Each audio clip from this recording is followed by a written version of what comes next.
ഇന്ന് നമുക്ക് വെളിപ്പാട് പുസ്തകം 10-ാം അധ്യായത്തിൽ പറഞ്ഞിരിക്കുന്ന കാര്യങ്ങളെക്കുറിച്ച് ചിന്തിക്കാം. വെളിപ്പാട് 10:1. ബലവാനായ മറ്റൊരു ദൂതൻ സ്വർഗത്തിൽ നിന്ന് ഇറങ്ങുന്നത് ഞാൻ കണ്ടു. അവൻ മേഘം ഉടുത്തും തലയിൽ ആകാശവില്ല് ധരിച്ചും മുഖം സൂര്യനെ പോലെയും കാൽ തീത്തൂണുപോലെയും ഉള്ളവൻ. അവന്റെ കയ്യിൽ തുറന്നൊരു പുസ്തകം ഉണ്ടായിരുന്നു. അവൻ വലങ്കാൽ സമുദ്രത്തിന്മേലും ഇടങ്കാൽ ഭൂമിമേലും വെച്ചു. സിംഹം അലറുന്നതുപോലെ അത്യുച്ചത്തിൽ ആർത്തപ്പോൾ 7 ഇടിയും നാദം മുഴക്കി. 7 ഇടി നാദം മുഴക്കിയപ്പോൾ ഞാൻ എഴുതുവാൻ ഭാവിച്ചു. എന്നാൽ 7 ഇടി മുഴക്കിയത് എഴുതാതെ മുദ്രയിട്ടേക്കുക എന്ന് സ്വർഗത്തിൽ നിന്ന് ഒരു ശബ്ദം കേട്ടു. സമുദ്രത്തിന്മേലും ഭൂമിമേലും നിൽക്കുന്നവനായി ഞാൻ കണ്ട ദൂതൻ വലങ്കൈ ആകാശത്തേക്ക് ഉയർത്തി, ഇനി കാലമുണ്ടാകില്ല.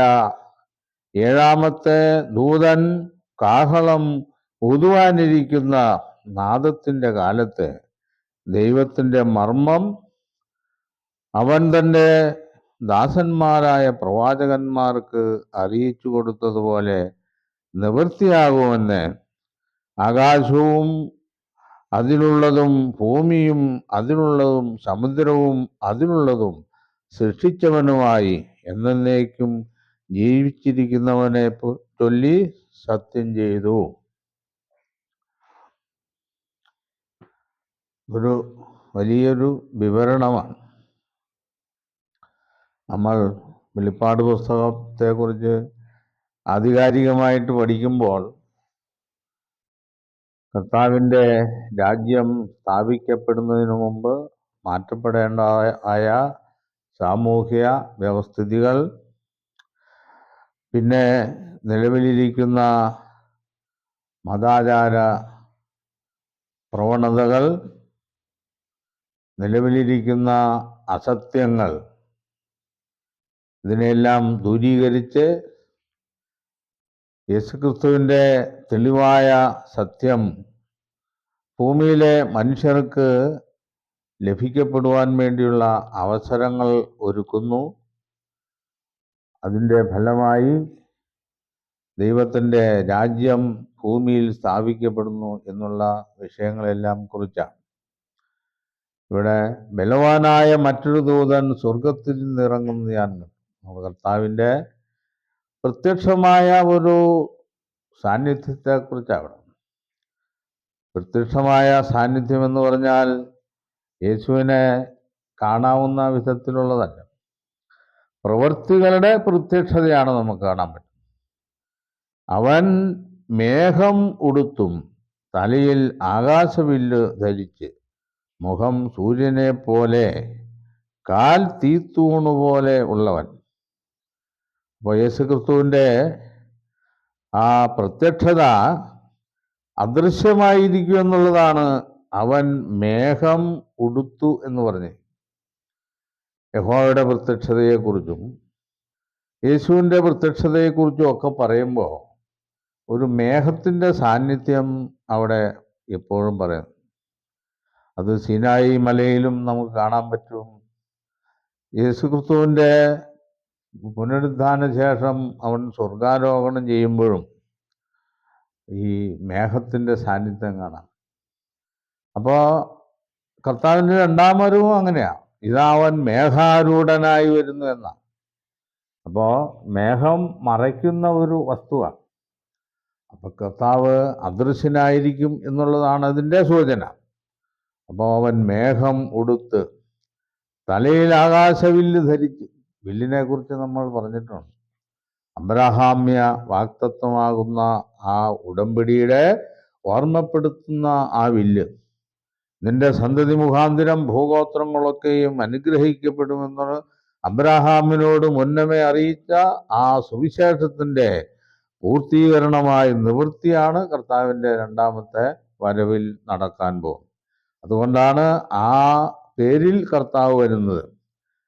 മുഴുവൻ മനുഷ്യരാശിക്കും പാപത്തിൽ നിന്നും മരണത്തിൽ നിന്നും മോചനം നൽകി നിത്യജീവനാൽ മനുഷ്യർക്ക് സന്തോഷം നൽകപ്പെടുന്നതാണ് കർത്താവിൻ്റെ രാജ്യം. അതുകൊണ്ടാണ് അവൻ മേഘവില്ലും ധരിച്ചും അവൻ്റെ മുഖം സൂര്യനെ പോലെ കാൽ തീത്തൂണു പോലെയുള്ളവൻ. കർത്താവ് ഒലിവുമലയിൽ വെച്ച് തൻ്റെ ശിഷ്യന്മാരിൽ 2-3 പേർക്ക് കർത്താവിൻ്റെ മടങ്ങി വരവിൻ്റെ ഒരു ദൃശ്യം അവിടെ കാണും. അവൻ്റെ മുഖം സൂര്യനെ പോലെ പ്രകാശിച്ചു, അവൻ്റെ കാൽ തീത്തൂണു പോലെയുണ്ട്. യേശുവിൻ്റെ പ്രവർത്തനങ്ങളെല്ലാം വളരെ പൂർണ്ണതയുള്ളതാണ്, വിശേഷ ശോഭയുള്ളതാണ്, എല്ലാവർക്കും ആഗ്രഹിക്കത്തക്കതും പിന്തുടരാൻ പറ്റിയതുമായ ഉപദേശങ്ങളാണ് കർത്താവ് നൽകിയിരിക്കുന്നത്. ഭൂമിയിൽ വന്ന മറ്റേതൊരു ശ്രേഷ്ഠ മനുഷ്യനേക്കാളും മനുഷ്യനെ മനുഷ്യനാക്കി തീർക്കുവാൻ വേണ്ടുന്ന എല്ലാ ഉപദേശങ്ങളും കർത്താവ് നമുക്ക് നൽകിയിട്ടുണ്ട്. കർത്താവിൻ്റെ ആ മഹാസൗന്ദര്യം അത് കണ്ട് നമുക്ക് കൂടുതൽ പ്രത്യാശയും വിശ്വാസമുള്ളവരായി തീരുവാൻ ഇടയാക്കുന്നു. അവൻ വലങ്കാൽ സമുദ്രത്തിന്മേലും ഇടങ്കാൽ ഭൂമിമേലും വെച്ചു. അപ്പോൾ ഭൂമിയിൽ സമുദ്രവും കരയും ചേർന്നതാണ് ഈ ഭൂമി എന്ന് പറയുന്നത്. അപ്പോൾ കർത്താവിൻ്റെ ആ പ്രത്യക്ഷമായ സാന്നിധ്യം കൊണ്ട് ഭൂമിയെ അനുഗ്രഹിക്കാൻ കർത്താവിൻ്റെ സാന്നിധ്യം ഇവിടെ ആയിരിക്കുന്നു എന്നുള്ളതാണ്. സിംഹം അലറും പോലെ അത്യുച്ചത്തിൽ ആർത്തുകൊണ്ട്, കർത്താവിൻ്റെ ശബ്ദം, യഹോവയുടെ ശബ്ദം, കർത്താവിൻ്റെ ശബ്ദം, അതിനെല്ലാം ഇടിമുഴക്കത്തോടാണ് ഉപമിച്ചിരിക്കുന്നത്. അത് ഭൂമിയിൽ നിന്നും ഉള്ളതല്ല, അത് സ്വർഗീയമാണ്. ആ ശബ്ദം സ്വർഗീയ ശബ്ദമാണ്, അത് പൂർത്തീകരണമുള്ള ശബ്ദമാണ്. യഹോവയുടെ ശബ്ദം പണ്ട് സീനായി മലയിൽ വെച്ച് ഇസ്രായേൽ കേട്ടിട്ട് അവർ ഭയപ്പെട്ടു പോയി. പക്ഷേ നമ്മുടെ കർത്താവിൻ്റെ 1-ാമത്തെ വരവിൽ അവൻ സിംഹം പോലെ ഗർജിച്ചില്ല, അവനന്ന് കുഞ്ഞാടായി. 2-ാമത്തെ വരവിൽ കർത്താവ് സിംഹമാണ്, ഗർജിക്കുന്ന സിംഹം. അത് ആ രാജത്വത്തെയും അതിൻ്റെ മഹിമയെയൊക്കെ കാണിക്കുന്നു. ആർത്തപ്പോൾ 7 ഇടിയും നാദം മുഴക്കി. 7 ഇടിയും നാദം മുഴക്കിയപ്പോൾ ഞാൻ എഴുതുവാൻ ഭാവിച്ചു. എന്നാൽ 7 ഇടി മുഴക്കിയത് എന്തെന്ന് എഴുതാതെ മുദ്രയിട്ടേക്ക എന്ന് സ്വർഗത്തിൽ നിന്ന് ഒരു ശബ്ദം. 7 ഇടി എന്താണെന്ന് അതിൻ്റെ പൊരുള് എഴുതണ്ട, അത് 7 ഇടി എന്ന് എഴുതി വിട്ടേക്കാനാണ് പറഞ്ഞത്. അപ്പം അതിന് ആ പറഞ്ഞിരിക്കുന്ന കാര്യത്തിന് നമുക്ക് തെളിവൊന്നുമില്ലാത്തതുകൊണ്ട് 7 ഇടി എന്താണെന്ന് നമ്മൾ അതിന് പൊരുൾ പറയേണ്ട കാര്യമില്ല, അതങ്ങനെ എഴുതണ്ടെന്നാണ് പറഞ്ഞിരിക്കുന്നത്. അപ്പം ഈ ഇടിമുഴക്കം കേട്ടു എന്ന് പറഞ്ഞാൽ അത് യഹോവയുടെ ശബ്ദമാണ്, അത് യേശുക്രിസ്തുവിൻ്റെ ശബ്ദമാണ്. കർത്താവിൻ്റെ 2-ാമത്തെ വരവിൽ അവൻ ഗംഭീരനാദത്തോടും പ്രധാന ദൂതൻ്റെ ശബ്ദത്തോടും ദൈവത്തിൻ്റെ കാഹളത്തോടും കൂടെയാണ് സ്വർഗത്തിൽ നിന്ന് ഇറങ്ങി വരുന്നത്. അപ്പോൾ 2-ാം വരവിനെ സമാന്തരപ്പെട്ട കാര്യങ്ങളാണ് ഇവിടെ വിശദീകരിക്കുന്നത്.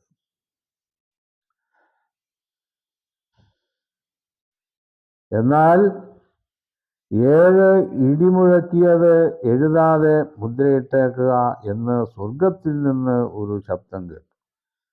സമുദ്രത്തിന്മേലും ഭൂമിമേലും നിൽക്കുന്നവനായി ഞാൻ കണ്ട ദൂതൻ വലങ്കൈ ആകാശത്തേക്ക് ഉയർത്തി, ഇനി കാലം ഉണ്ടാകയില്ല.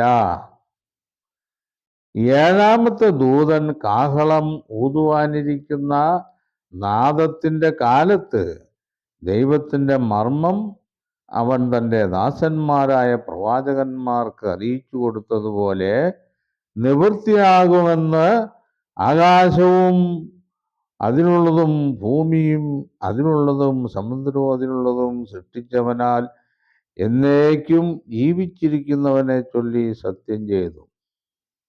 അപ്പോൾ ഈ നിൽക്കുന്ന ദൂതൻ പറയുകയാണ്, ഇനി കാലമുണ്ടാകയില്ല. അപ്പൊ കാലമുണ്ടാകില്ലെന്ന് പറഞ്ഞാൽ നമ്മൾ എന്താ പറഞ്ഞാൽ, കാലത്തിന് അവസാനമുണ്ടോ?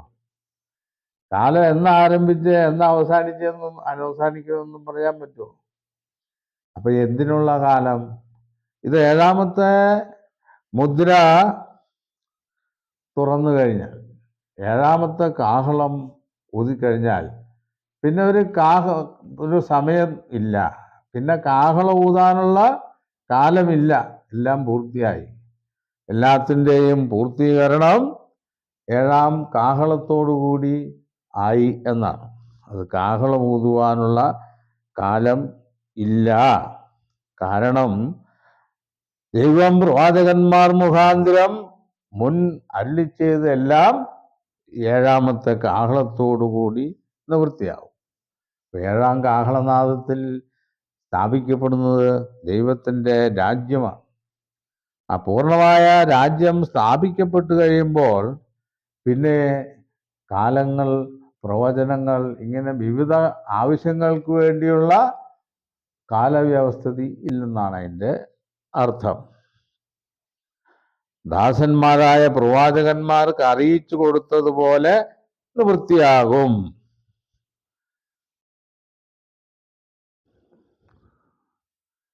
നീ ചെന്ന് സമുദ്രത്തിന്മേലും ഭൂമിമേലും നിൽക്കുന്ന ദൂതന്റെ കയ്യിൽ തുറന്നിരിക്കുന്ന പുസ്തകം വാങ്ങുക എന്ന് കൽപ്പിച്ചു. അപ്പോൾ ഇനി കാലമുണ്ടാകില്ല എന്ന് പറഞ്ഞ ശേഷം ഈ ദൂതന്റെ കയ്യിൽ തുറന്നിരിക്കുന്ന ഒരു പുസ്തകം ഉണ്ട്. അത് വാങ്ങുവാൻ അപ്പോൾ യോഹന്നാൻ ചെന്ന് ഈ ദൂതന്റെ കയ്യിൽ നിന്ന് ആ പുസ്തകം വാങ്ങി. അപ്പോൾ ആ പുസ്തകം വാങ്ങിയപ്പോൾ അവൻ എന്നോട്, നീ ഇത് വാങ്ങി തിന്നുക. ഏത്? ഈ ചെറിയ പുസ്തകം. ചെറിയ പുസ്തകം നമ്മൾ ബൈബിളിൻ്റെ അത്രയും വലിപ്പമില്ല, അതുകൊണ്ടാണ് ചെറിയ പുസ്തകം എന്ന് പറയുന്നത്. ബൈബിൾ ഉൽപ്പത്തി മുതൽ വെളിപ്പാട് വരെ നോക്കുമ്പോൾ വലിയ പുസ്തകം അല്ലേ? ഇതൊരു ചെറിയ പുസ്തകമാണ്. ബൈബിളിൻ്റെ ഉൽപ്പത്തി മുതൽ വെളിപ്പാട് വരെ പറഞ്ഞിരിക്കുന്ന കാര്യങ്ങളുടെ നിവൃത്തിയാണ് ഇവിടെ സംഭവിക്കുന്നത്.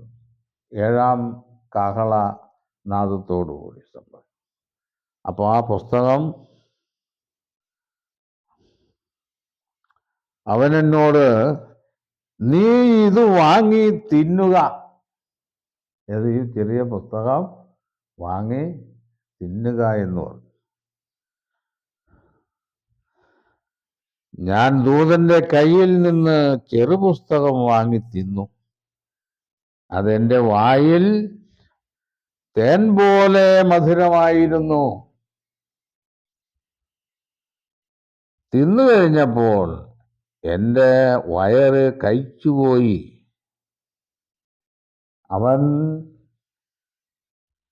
ദൂതൻ പറയാണ്, നീ ഇനിയും അനേകം വംശങ്ങളെയും ജാതികളെയും ഭാഷക്കാരെയും രാജാക്കന്മാരെയും കുറിച്ച് പ്രവചിക്കേണ്ടി വരും എന്ന് പറഞ്ഞു. എസെക്കിയേൽ പ്രവാചകൻ ഇതുപോലെ ഒരു ചുരുള് വാങ്ങി തിന്നുന്നു. എസെക്കിയേൽ 3:1 അതിനെക്കുറിച്ച് പറയുന്നുണ്ട്. അവൻ എന്നോട്, മനുഷ്യപുത്ര, നീ കാണുന്നത് തിന്നുക, ഈ ചുരുൾ തിന്നിട്ട് ചെന്ന് ഇസ്രായേൽ ഗ്രഹത്തോട് സംസാരിക്ക എന്ന് കൽപ്പിച്ചു. ഞാൻ വായി തുറന്നു, അവൻ ആ ചുരുൾ എനിക്ക് തിന്മാൻ തന്നു. എന്നോട്, മനുഷ്യപുത്ര, ഞാൻ നിനക്ക് തരുന്ന ഈ ചുരുൾ നീ വയറ്റിലാക്കി ഉദരം നിറയ്ക്ക എന്ന് കൽപ്പിച്ചു. അങ്ങനെ ഞാൻ അത് തിന്നു. അത് വായിൽ തേൻ പോലെ മധുരമായിരുന്നു.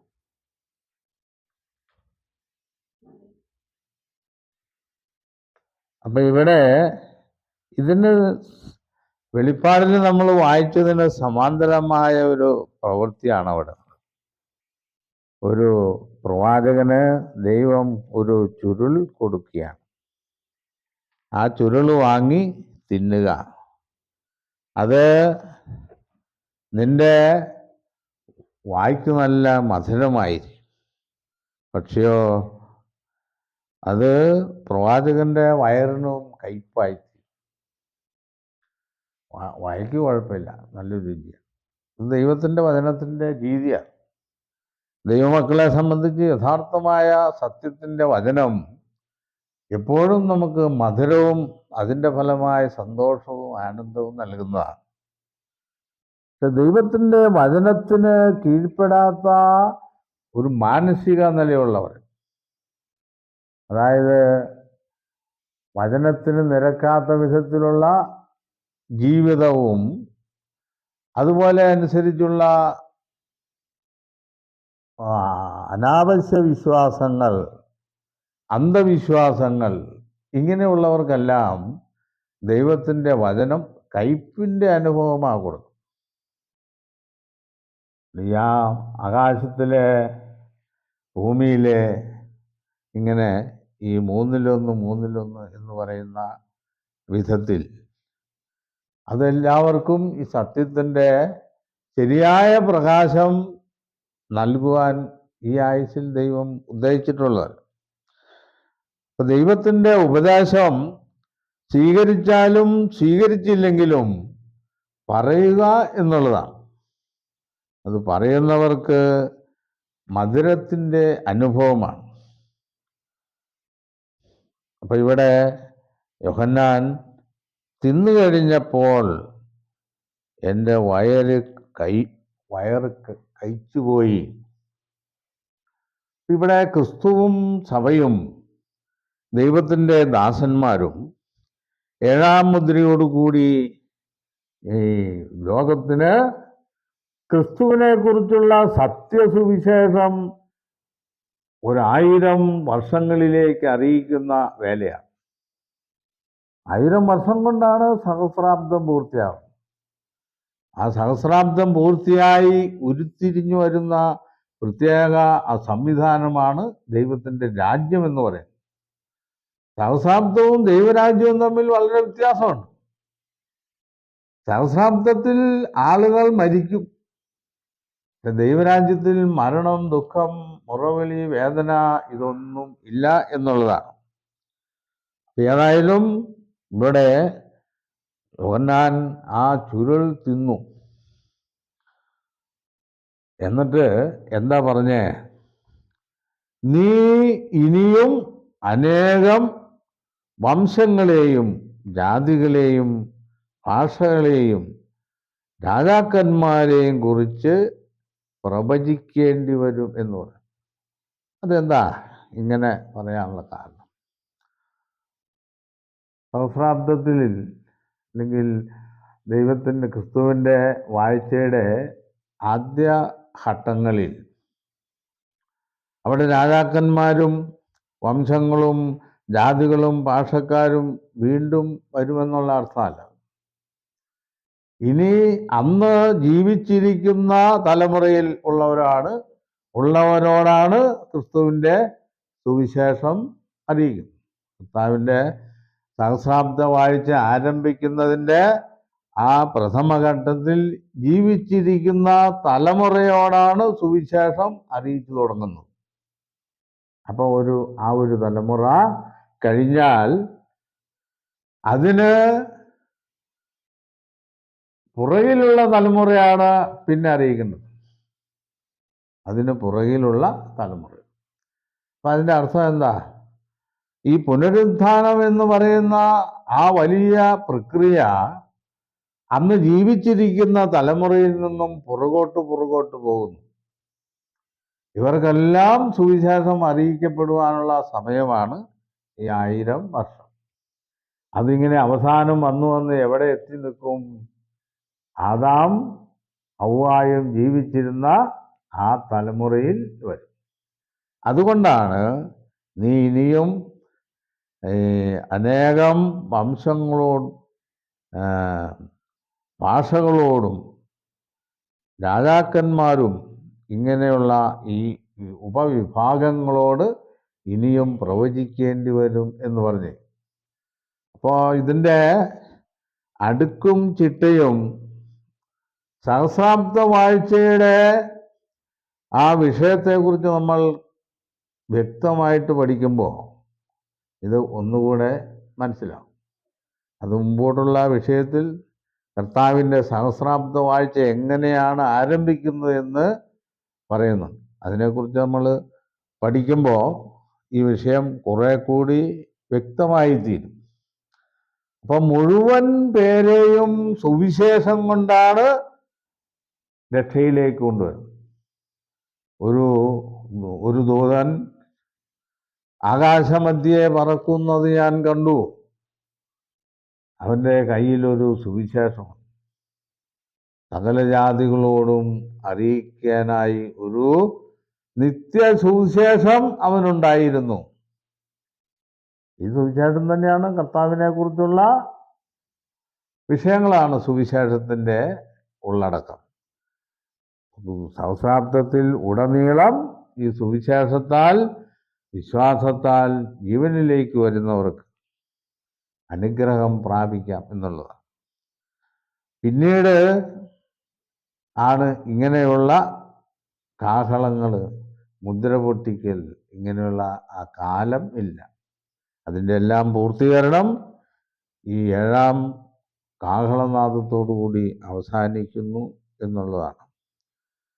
ഈ വിഷയം തുടർന്ന് വരുന്ന വിഷയങ്ങളിൽ ഈ പറയുന്ന വിഷയങ്ങളുടെ കുറെ കൂടി വിശദീകരണം വരും. അപ്പോൾ എല്ലാവർക്കും ഒന്നുകൂടെ കുറെ കൂടെ വ്യക്തമായിട്ട് മനസ്സിലാക്കാം എന്ന് പറഞ്ഞുകൊണ്ട് ഈ വിഷയം ഇപ്പോൾ ഇവിടെ അവസാനിപ്പിക്കുകയാണ്.